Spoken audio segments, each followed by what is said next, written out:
이번에 강의하게 될 부분은 논어라 하는 것을 어떻게 우리는 정리해서 보아야 할까를 다시 말씀드리고자 하는 것입니다.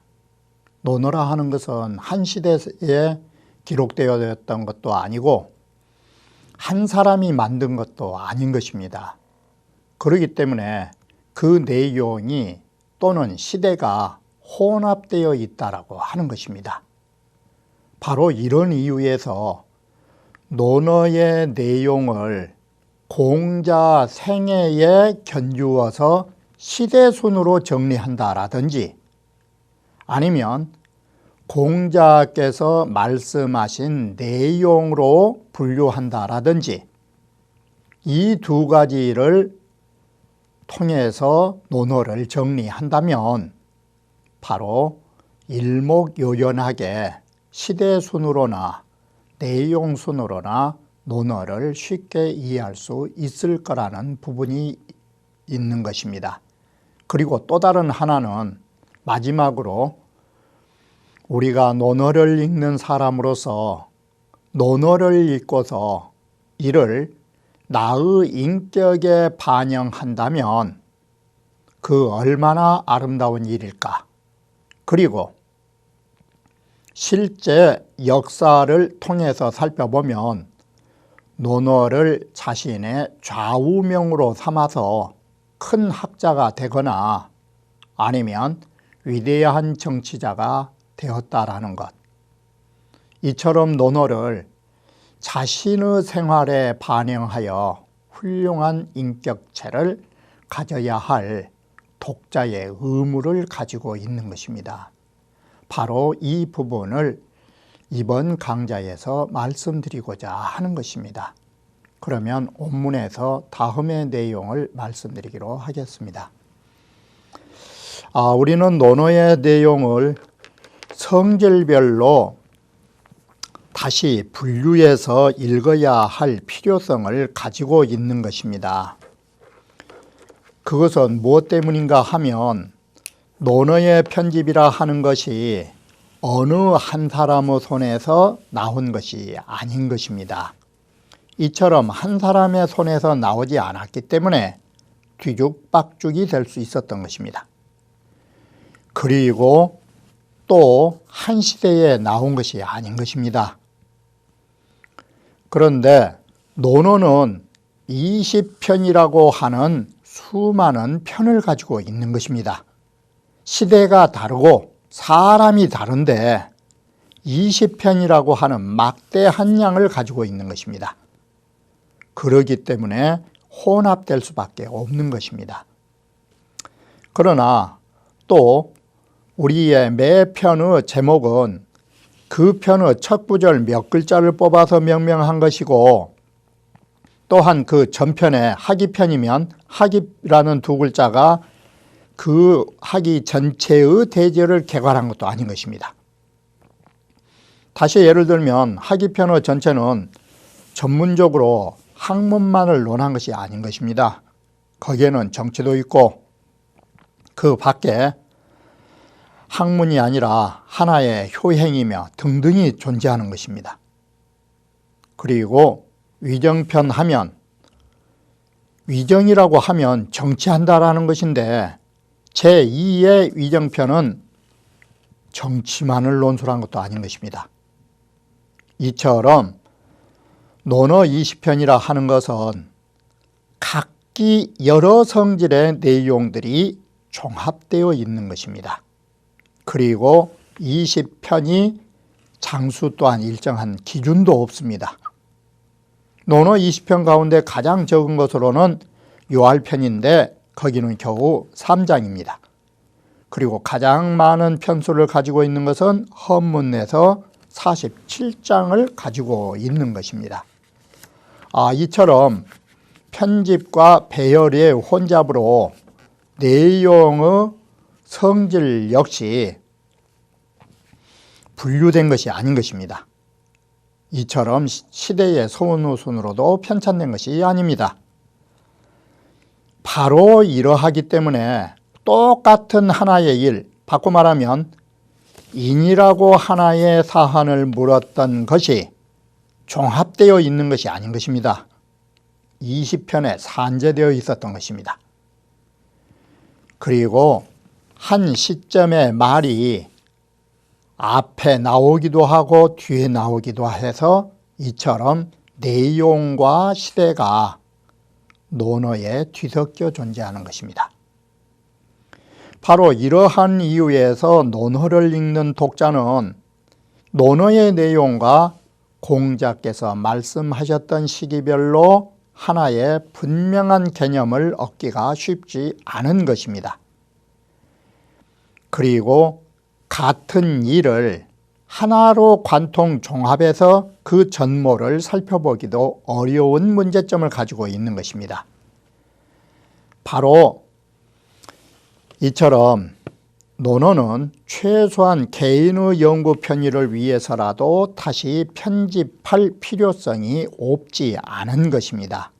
만약에 이를 다시 편집한다면 그 방법에는 두 가지가 있을 거라고 생각하는 것입니다. 그것은 첫 번째가 시간대로서 선우를 편차한다라는 것입니다.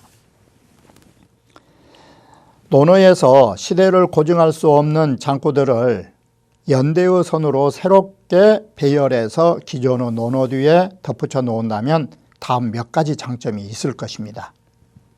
첫 번째는 공자께서 일생 동안 지내오신 일이 시대순으로 쉽게 볼 수 있다는 점.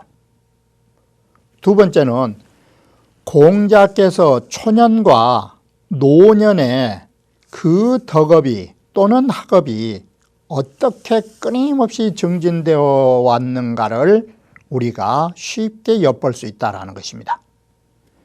그리고 시대가 있으면 논어에서 공자께서 강론한 구절들의 배경과 동기, 그 마음 씀씀이를 쉽게 파악할 수 있다라는 장점을 가지고 있는 것입니다. 두 번째로는 논어 내용의 성질을 가지고 편집하는 것입니다. 논어에서 말한 인, 효, 그리고 사, 군자 등 이런 장구를 조목별로 분석한다라거나 아니면 사회적인 문제, 인, 효, 사, 군자 등은 개인적인 수양의 문제로 분석하거나 아니면 사회적인 문제에 있어서 정치, 경제, 외교, 군사, 예약, 교육, 종교, 수행 등의 항목별로 정리하여 하나의 체계적인 책을 만든다면 이러한 분류 또한 다음과 같은 세 가지 장점을 가지게 되는 것입니다. 항목별로 분류하면 공자 사상의 총체적 체계를 쉽게 볼 수 있는 것입니다.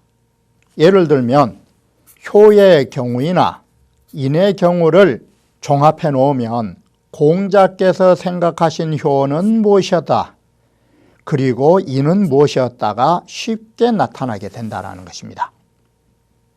그리고 두 번째,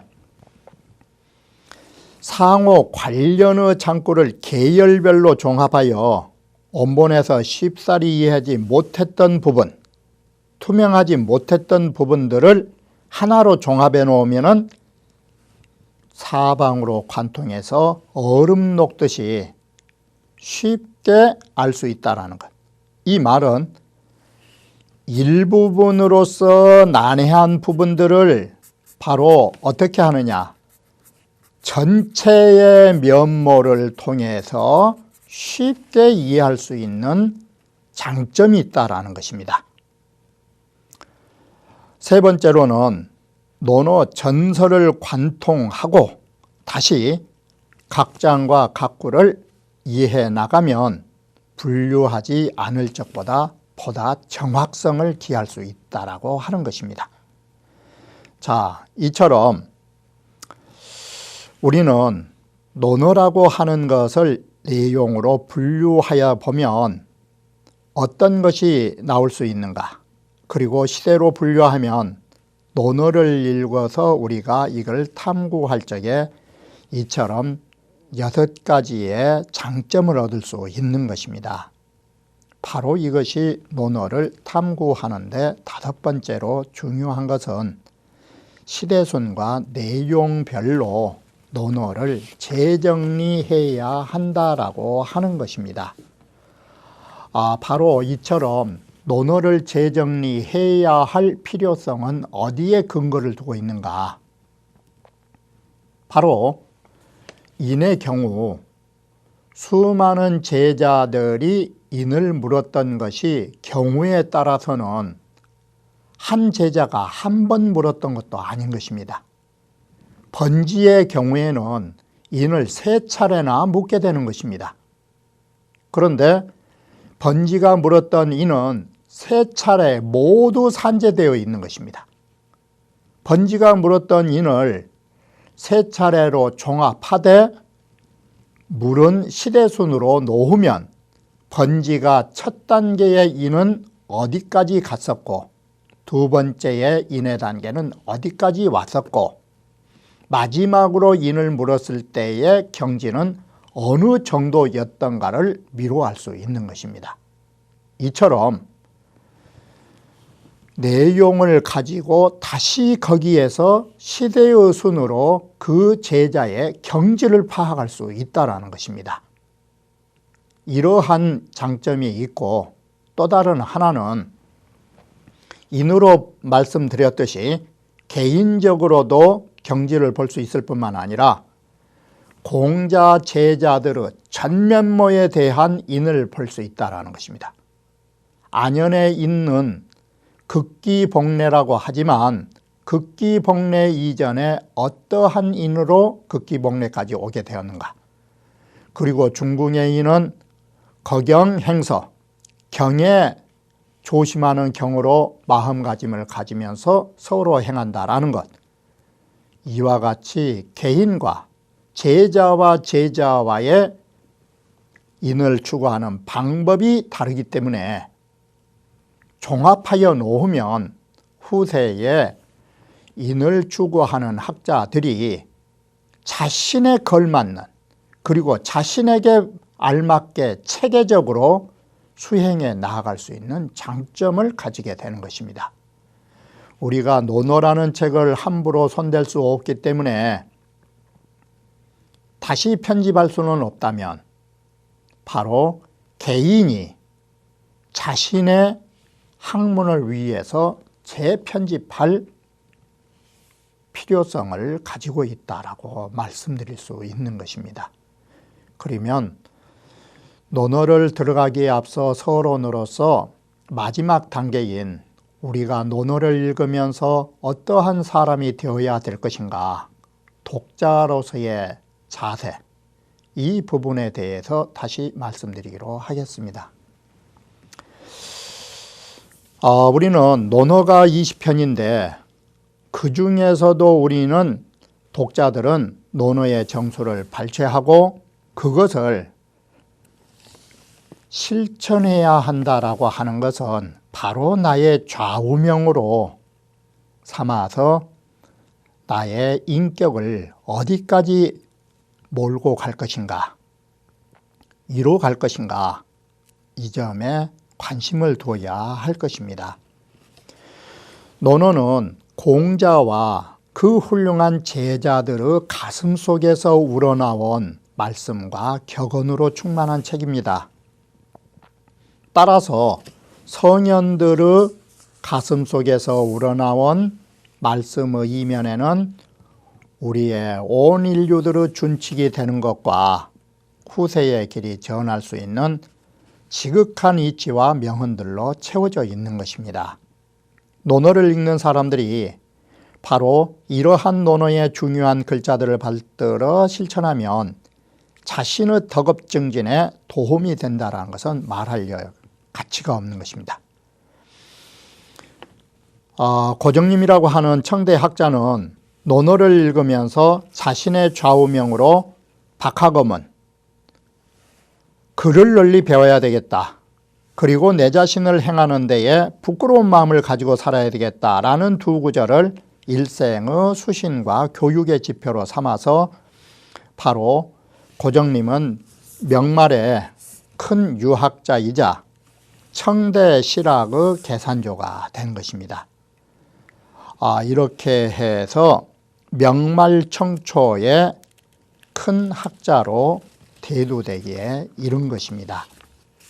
그러면 한 시대를 거슬러 올라가서 북송의 명재상인 범희문, 악양루기를 지었던 범희문의 사상은 그가 지은 악양루기에 나타나고 있는 것입니다.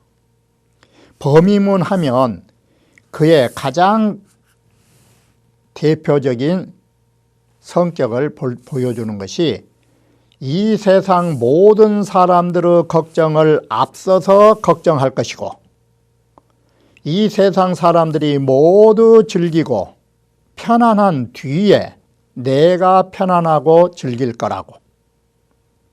바로 이것이 범희문의 명재상으로서의 경륜이자 포부였는데 이것은 어디에서 나온 사상인가?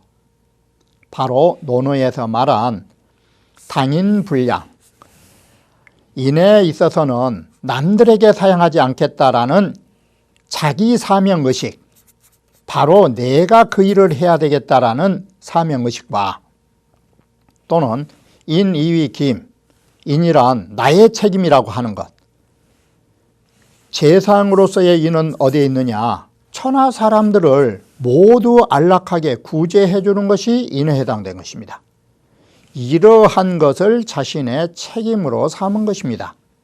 바로 이러한 구절에 대한 사상을 선천하지 우이우하며 후천하지 락이라는 지고한 표현으로 말한 것입니다. 이처럼 이후 두 사람은 논어를 읽고서 그 일을 실천한 데에서 대학자와 훌륭한 정치인으로 대성할 수 있었던 것입니다.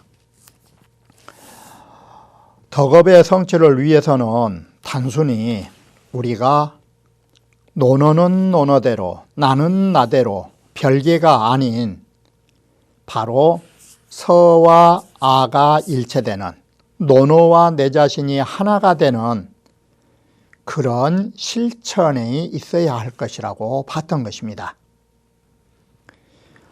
바로 이러한 실천을 자신의 포부와 경륜을 쌓아가기 위해서라도 마지막으로 논어를 탐구하는데 실천의 중요성이 얼마나 큰가를 말해주는 것입니다.